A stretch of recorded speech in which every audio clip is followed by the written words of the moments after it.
So after saying goodbye to one of our favorite characters last week in episode 2 of Lovecraft Country, we are back with episode 3 titled Holy Ghost, where we see Leti buys a house, tries to make amends with her sister, but ladies and gentlemen, we're dealing with a haunted house. We're going to talk about that and much more.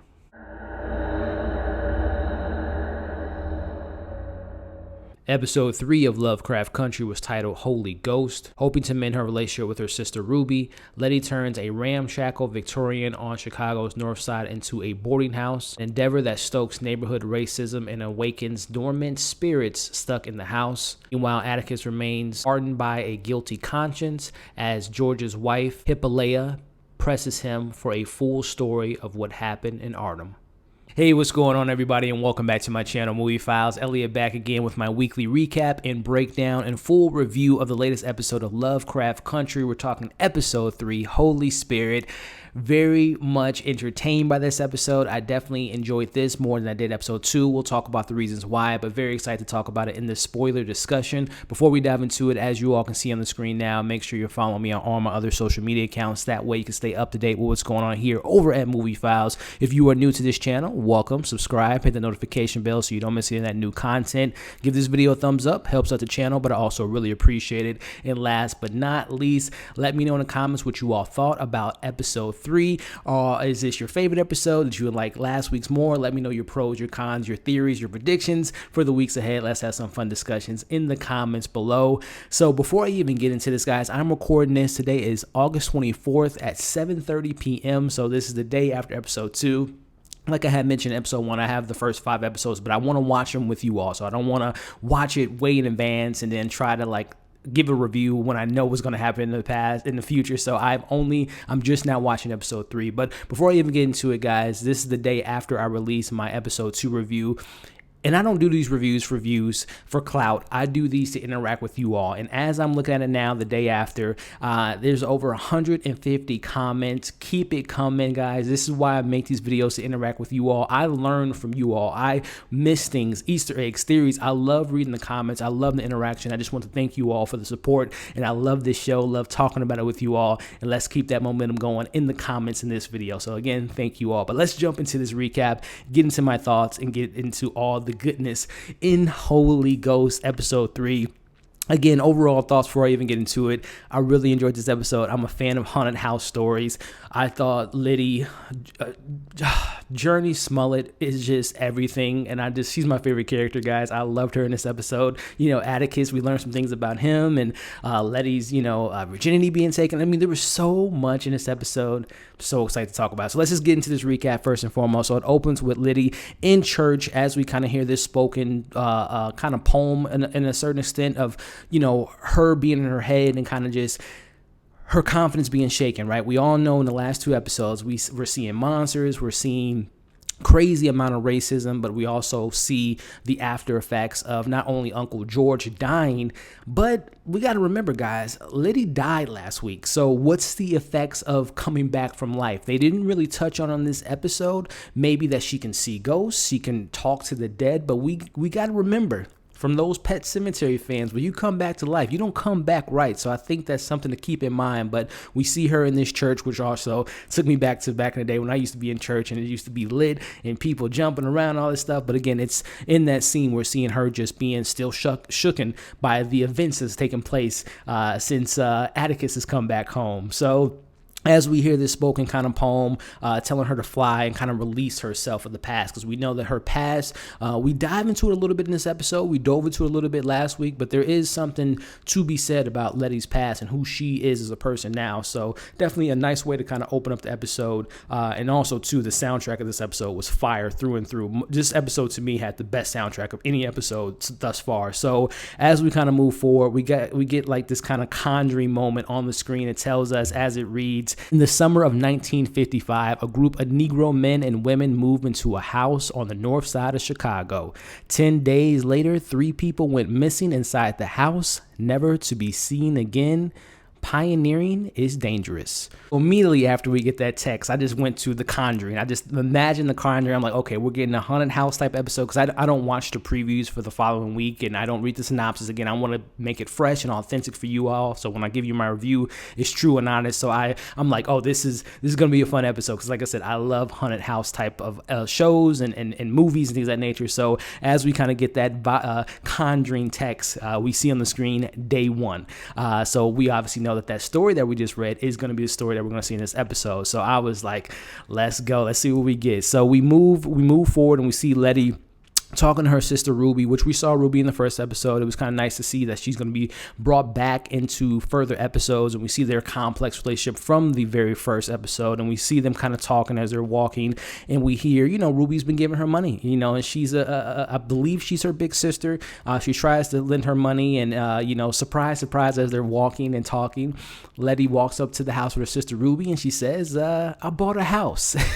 And to the surprise of Ruby, they go in the house, and Leti tells her that she wants to make it a safe haven for black people, and her sister definitely kind of warns her that this might not be the best idea, because especially in the neighborhood that we're in, which is all whites, and she tells her about what happened to a particular family that moved to a white neighborhood to protest, and people getting, abused and taken into custody because they moved into this neighborhood. And we all know, we got to remember, the horrors of this show is not necessarily the monsters at all times, but it is the racism going on. So again, I thought that, and we'll talk about it later on, but I thought this episode to me reminded me so much of episode 1, because it was such a good balance of the Jim Crow era and a haunted house ghost story with monsters. So this episode to me just balanced it out a lot better than, and again, I liked episode 2, but this one was a much more reminded me of the first episode, just because of the balance of the two different genres. But as we kind of move forward, again, like I said, her sister tells her that she should be kind of cautious about moving in, but they kind of talk, and Leti tells her that she bought this house really so they can mend their relationship.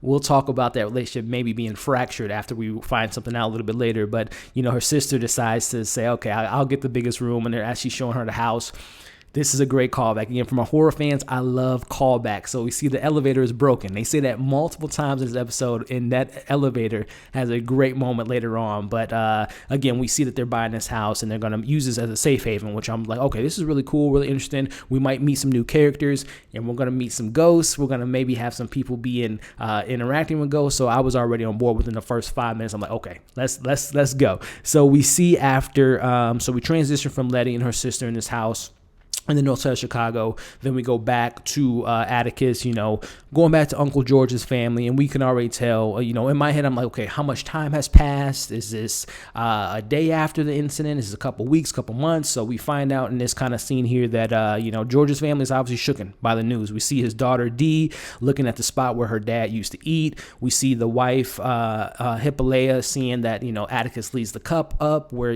that's something that Uncle George used to do. So this whole scene, I'm just like, because again, man, even though the episode last week was kind of up and down for me, that ending was great and such an emotional pull for me. The music they played, the moment where Atticus sees Uncle George dead, that really got to me. So again, just going back to those emotions really got me in the feels. So we see Tick kind of doing what he can to help out the family, making breakfast, helping out with the business. And we learned that, that it has been a couple weeks. I think it was 3 weeks since Uncle George had died. So I like that they kind of gave us information, because I like to get some information in regards to timelines, how much time has passed. So we do find out within the scene it's been weeks since Uncle George has died. We see Tick goes to visit Montrose's dad, or maybe not his dad, as we found out last week as Uncle George was dying. He says that the boy might not be yours. Reading you guys' comments last week, some of you all think that meant that that's Uncle George, and Atticus, that's his son.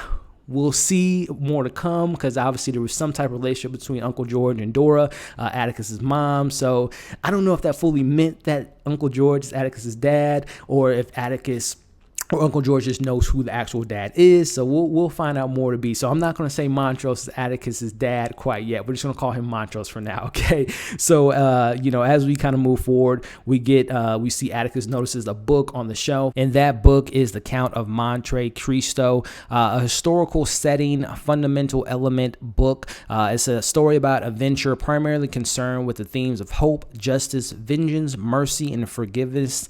It centers on a man who is wrongfully imprisoned, escapes from jail, acquires a fortune, and sets about revenge on those responsible for his imprisonment. His plans has devastating consequences for both the innocent and the guilty.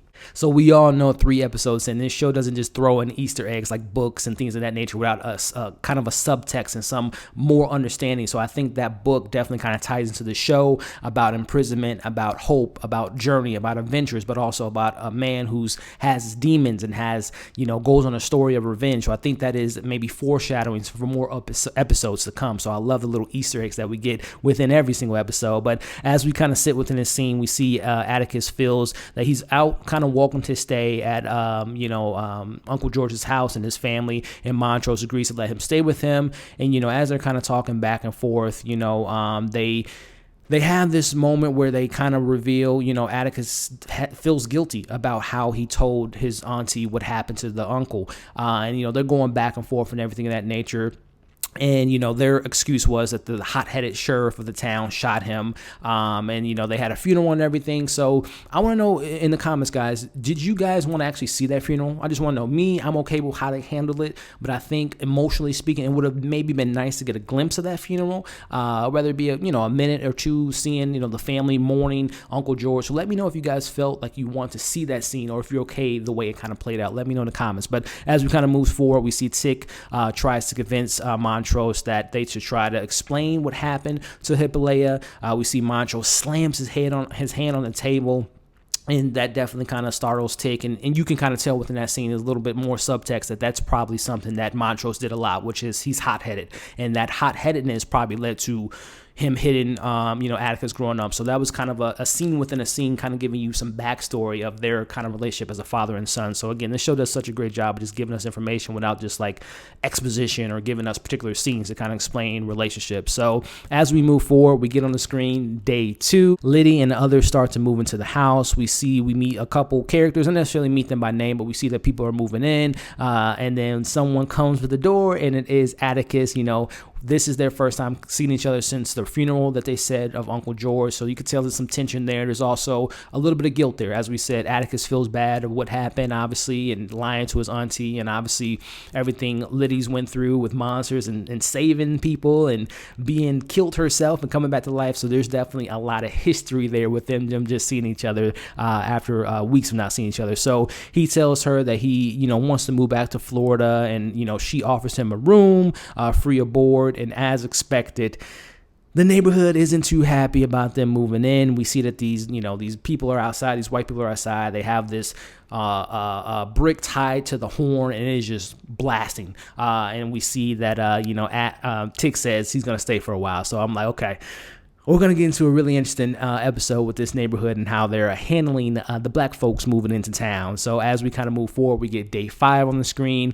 And I'm thinking that this horn tactic is just like a one-day thing, maybe a 1-hour thing. But no, they had this horn going on for 3 straight days. I'm just thinking to myself, like, if I'm the tactic, sure, to get them out of the neighborhood, but if you're a neighbor, wouldn't you be like, all right, can you guys just do that between the hours of 3 to 5? Like, they just had that horn going for 3 straight days. That's just crazy to me. But we know white folks back then and even now, they do some crazy things to affect black people. But as I digress, we see that the horn's still going on. We see Leti sleeping in the bed, and this is to me when the episode was just so cool with the mix of the different ghosts. So we see she's in bed, the sheets are slowly moving down, and we see a severed hand remove the covers, and then we get a really spooky kind of creepy moment. I want to know if you guys are creeped out. We see a woman with like this disfigured mouth staring at her. Again, this show, the practical effects mixed in with the CGI, it's just beautiful. I love that moment. And again, I love me some creepy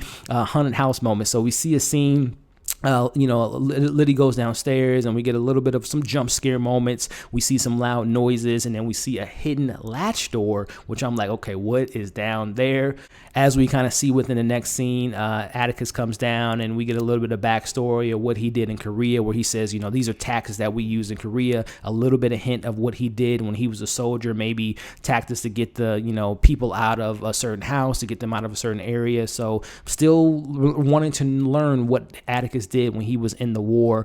But we see Leti tries to reach for his hand. He kind of pulls back. I don't know if he pulled back because he is kind of just still on edge for what happened, just doesn't really want to get into a relationship. So that was interesting because that definitely calls back a little bit later. But he tells her he's going to board up the house, and there's something there. We know that there's something there, and we'll talk about that a little bit later. But we go, it kind of hints back to maybe that episode 2 nightmare scene about Leti maybe not wanting to get into a relationship and move things further, and we'll talk about that here in a bit. But we see on the screen day 8, and I just gotta say, man, this is like 20 minutes into the episode, and we're getting a party scene. They're playing the music within the time. We're not getting this contemporary music, and then to me, in my mind, guys, it just, again, this episode, the pacing was just so much better than the second one. Again, I did not dislike the second episode. I just felt like it was just tonally different. The pacing was a little bit off. There was a lot of jarring moments, but this episode, to me, episode 3 and episode 1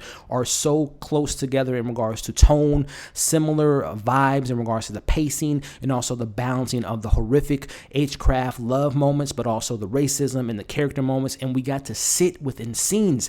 That is something that I love about shows with great characters, is you get to breathe, you get to talk, you get to hear these characters out without just moving fast pace and getting, missing some of that character development. So I love, again, within the first 20 minutes, I'm just loving the pacing of the episode.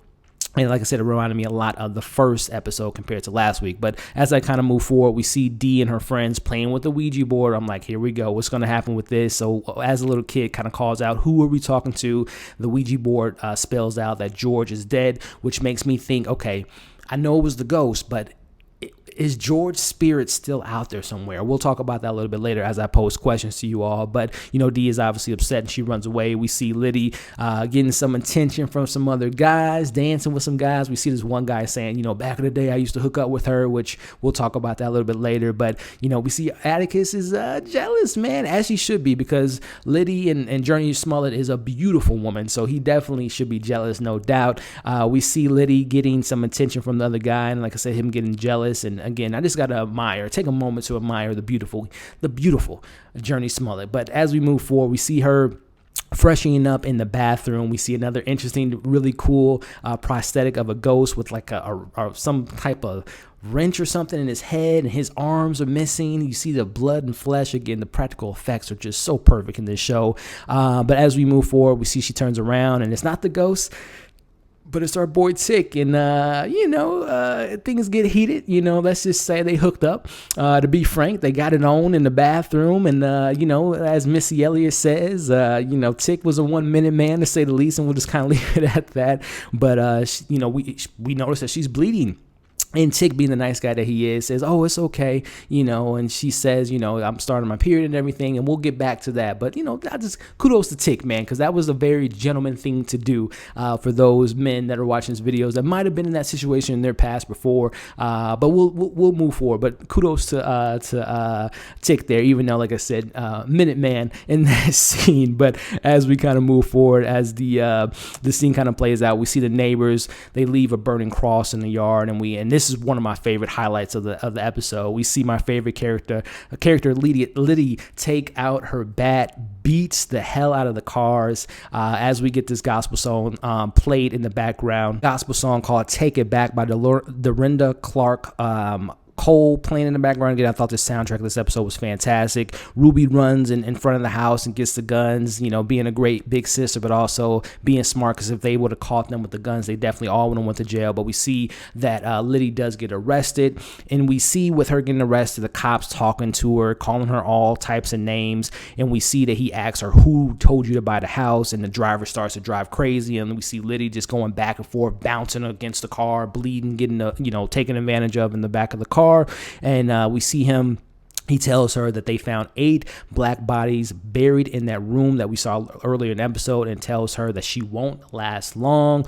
As we kind of move forward, day 9 appears on the screen. We see Leti turns the basement to a dark room for her photography, and she discovers the pictures. And I thought this was kind of a wacky scene, if I'm being honest with you all, but we see that there's marks on the pictures, and she puts it on the ground, and as she puts the picture on the ground, this face appears. And again, I'm not gonna lie, I thought this was like the worst moment of the episode, if I'm being 100% honest with you.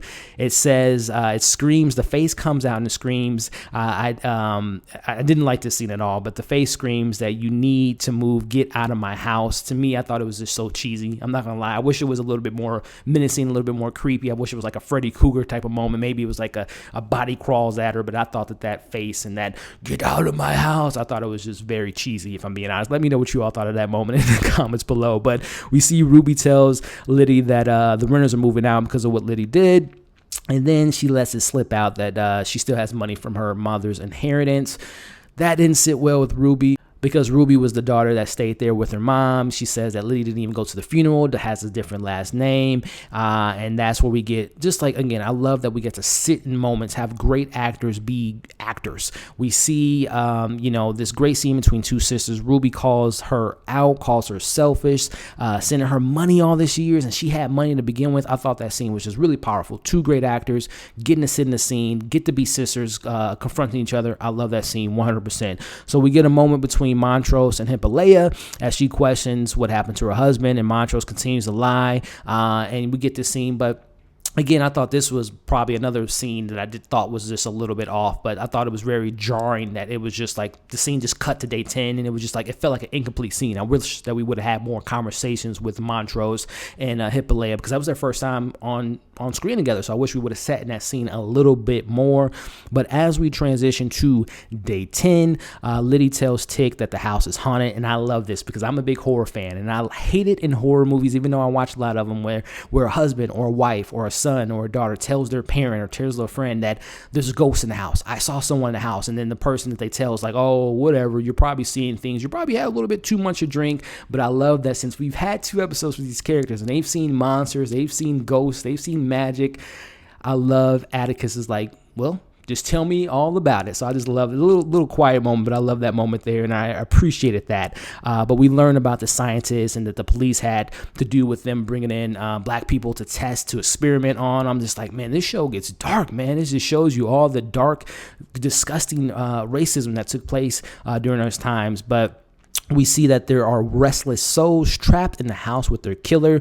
And as expected, so we get this scene. And I talked about this last week, guys, as far as that nightmare scene. So I had mentioned that I think that Leti is either scared to get in a relationship or scared to fall in love. But we find out that she was a virgin, which kind of hints at that snake coming at her and her having fears of moving forward with Tick at that moment because she's never had sex before. So I kind of like that, it shows that, that guy earlier in the episode said, oh, me and Leti used to wrestle around back in the day, lying on her, on his body count. But it was a very interesting moment. Again, Tick being the great guy that he is like, oh my goodness, I didn't know. And I just kind of, very interesting moment. Again, kind of builds character within Leti, and it kind of debunks the whole thing that she sleeps around or she's been with a lot of guys. So a really nice moment, a scene that didn't have to be in the show, but they chose to do that. And I thought that was really another quiet character moment. So classic Lovecraft fashion. Out of nowhere, Leti art and a woman with a goat slits a goat's throat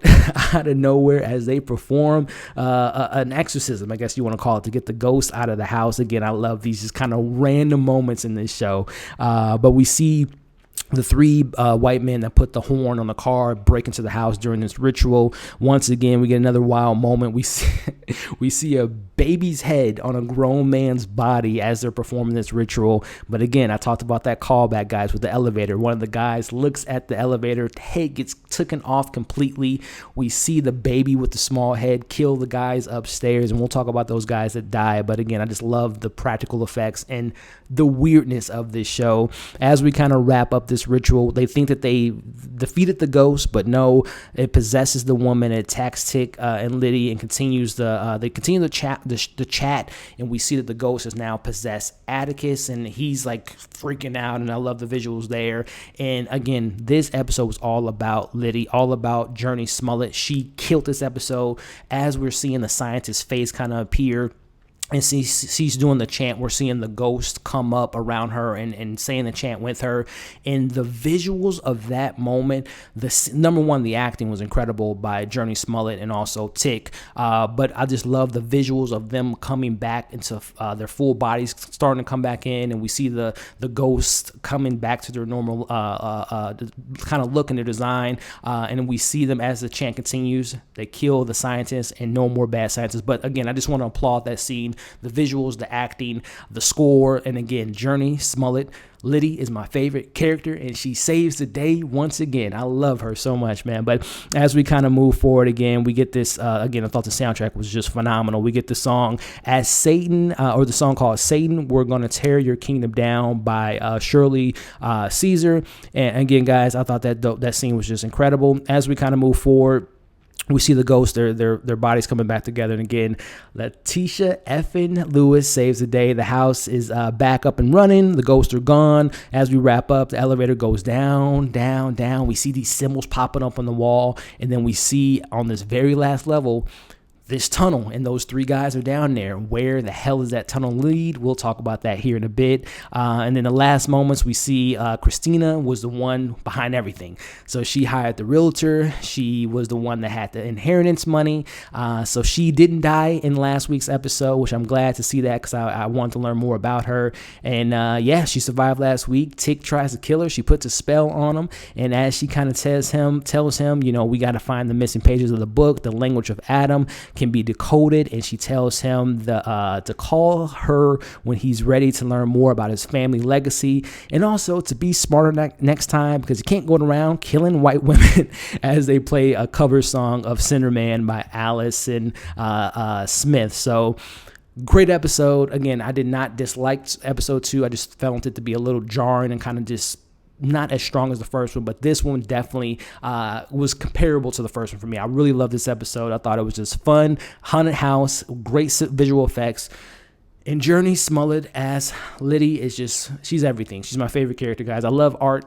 I love Uncle George R.I.P., but Leti is just everything. I love her. So questions that I want you guys to maybe answer in the comment section. Let me know what your thoughts are. So will Hippolyta learn more about the truth of her husband dying? Is Uncle George's spirit still out there some way, somehow? He died on that land. Is that sacred land? And then someone mentioned, this is a great theory that I read in the comments last week. We didn't see William in this episode, but we saw Christina, and I would think they would always be together, but we've never seen them in a scene together. So the theory someone put in the comments last week, is Christina William? Is William Christina? Let me know your thoughts in the comments. Where does that tunnel lead? Let me know your thoughts there. And are you guys okay with the anthology kind of villain of the week, situation of the week that's resolved within this episode? I know it is. I haven't read the book, but I did my research that the book was like anthology, week to week, new characters. But are you guys okay with that approach? Let me know your thoughts there. Like I said, I enjoyed this episode much more than I did last week. I found it to be very comparable to the pilot episode. I thought they had a good balance of horror, great character development, and being able to sit within scenes with great characters. So long-winded review recap, but I enjoyed this episode. And as always, guys, I appreciate your support. Let me know your thoughts in the comments below. Did you like this episode? Is this your favorite one so far? Let me know your pros, your cons, your theories, your predictions for the weeks ahead. Thank you guys again for watching this review. Make sure you check out all my content that's on my channel now. Movie reviews, TV reviews, watch-alongs, and many more things to come. Hope you all are staying safe, and we'll see you in the next video.